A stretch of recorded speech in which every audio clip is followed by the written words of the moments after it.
I'm Elizabeth Newsom and welcome to my booktube channel. So today I'm doing my very late March wrap up for 2018. So as always, I'm going to start with fiction.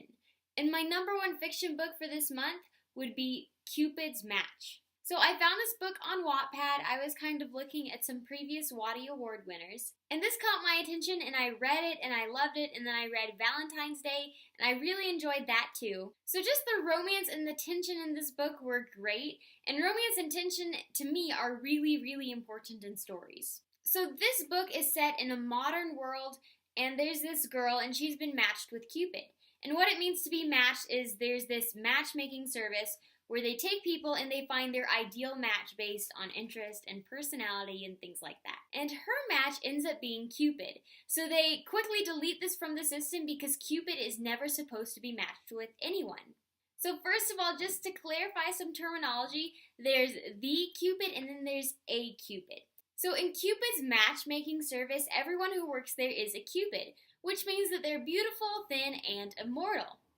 And also, they help match other people. Then there's the Cupid, who's the original Cupid, and he's the one who's never supposed to be matched with anyone. Because actually, Cupids in general aren't supposed to be matched. It's part of the matchmaking service policy set up by Venus herself. And if someone breaks one of the matchmaking rules, Venus comes back and pretty much destroys the world. So that's a bad thing. But then, because she's Cupid's match, there are all these people hunting her down, so then Cupid himself comes in to try and help save her, and that's kind of where this book starts off. Then there's The Shadow Watch by Stephen Klopfenstein. So this was also a Wattpad book. Unfortunately, it's been taken off the Wattpad, but good news, that's because the author is taking it down to publish it, so I'll leave a link below in case you want to check that out. So really, this book isn't technically number 2, it's almost kind of tied for first place. I ranked Cupid's Match number 1 because I just kind of liked the genre better, and I'm kind of a sucker for romance. And The Shadow Watch, I think it has some potential romance going on in it. I'll have to check out the second book to be sure. Because there's this evil emperor trying to hunt down these people with special powers called Watchers, I believe. And the main character of the story turns out to be a Watcher, although she doesn't know it initially. And there's just so many themes going on this book, and there's irony, and I love the world building and the characters, and it's all so unique and well developed and crafted. Like, it deserves to be an actual book and not just a book on Wattpad, so it'll be cool to have it published. Then there's Night of Flames and Steel by Jordan Rivet, and this is the last in the series I was reading. I did enjoy this book. It's kind of like one big climax to the whole series, and I love the relationships going on in this book and the characters, and there's also a new romantic relationship introduced in this book, so that is super adorable. But of course, it's in kind of like the climactic stage of the series, so we don't get to see a whole lot of development in that. So I did really like this book, and I loved the series as a whole, but since pretty much this whole book is like a climax to the series, there's not really a lot of downtime for certain things to develop, like romantic relationships. So great series, and I definitely check it out if you have a Kindle Unlimited membership, but I do feel like a book or two could have been taken out in this series. And then finally, there's White Fire by Charlay Marie 1. This was a Wattpad book. It was pretty fun to read and I enjoyed it. Like, the world was fascinating. Like, there are these people being trained as warriors for the king, and they have this thing called white fire, which is this ice so cold that it burns. And then there's this ice prince guy who's all cold and he seems like manipulative and cruel, but he's actually a somewhat decent guy. So the romance in this book was pretty fun. I felt like it was a bit cliche. And overall, I felt like this book wasn't quite as well developed as the other books. I did really enjoy it, and I'm hoping to review it with Sarah sometime in the future. So anyway, back to the story. The girl in this book, the main protagonist, she's one of the people with these white fire powers who's trained to be one of the king's warriors, and spoiler alert, she falls in love with the prince. So overall, just to summarize my thoughts, the world in this story is really cool. The idea of these special powers is fascinating, but I just feel like it needs more development, especially where the romance is concerned. And I just realized that I typically do nonfiction first, and I did the fiction first in this video. Oops. So now we're going on to the nonfiction.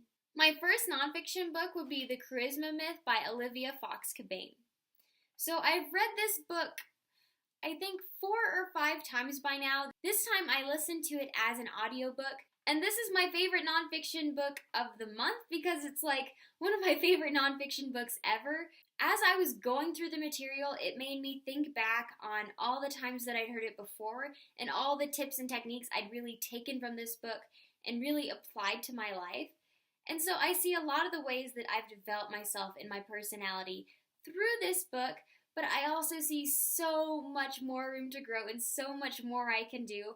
And just no matter how many times I listen to this book, I always take away something new and something valuable. So the Charisma Myth is essentially about how anyone can be charismatic regardless of personality and regardless of circumstances. So the first part of this book talks about the main things you need for charisma, which are warmth, power, and presence. And then later we kind of delve into each of those things individually, and it also covers different types of charisma styles. And there are tips in this book about how to get into the right mental state, about visualizations, body language, and I've found this book to be endlessly helpful when it comes to interacting with other people. Next on the list is Win: The Scientific Secrets of Timing by Daniel L. Pink. So I believe another book that he's written is Drive, and I've heard of that before. I've also listened to one of his TED Talks, but I've never personally read one of his books. And I actually listened to this as an audiobook when I was driving across Texas. So this book was absolutely fascinating. It talks about a lot of different things, like how the beginning of something is significant in some ways, and the end of something is also significant, and it tends to linger in our minds. It talks about our body's natural rhythms and cycles, and how early birds operate differently from night owls. And then it talks about a lot of other things concerning timing, like what's the best age to get married, and things like that. And then finally there's the Everything Store, which is kind of like a biography of Jeff Bezos and about how he started Amazon. So I really like kind of listening or reading to biographies about entrepreneurs. Actually, I'm on a biography about Sam Walton right now. Just because most everyone has to start from square one at the beginning, like with no resources or anything like that, and I like to see the mindset and the attitude behind these entrepreneurs and kind of their drive and just how they get these huge companies started. So this was definitely interesting. Jeff Bezos is pretty competitive, and I want to say cutthroat, but that sounds like a really negative thing, but he's just really, really competitive. And he just has so much drive.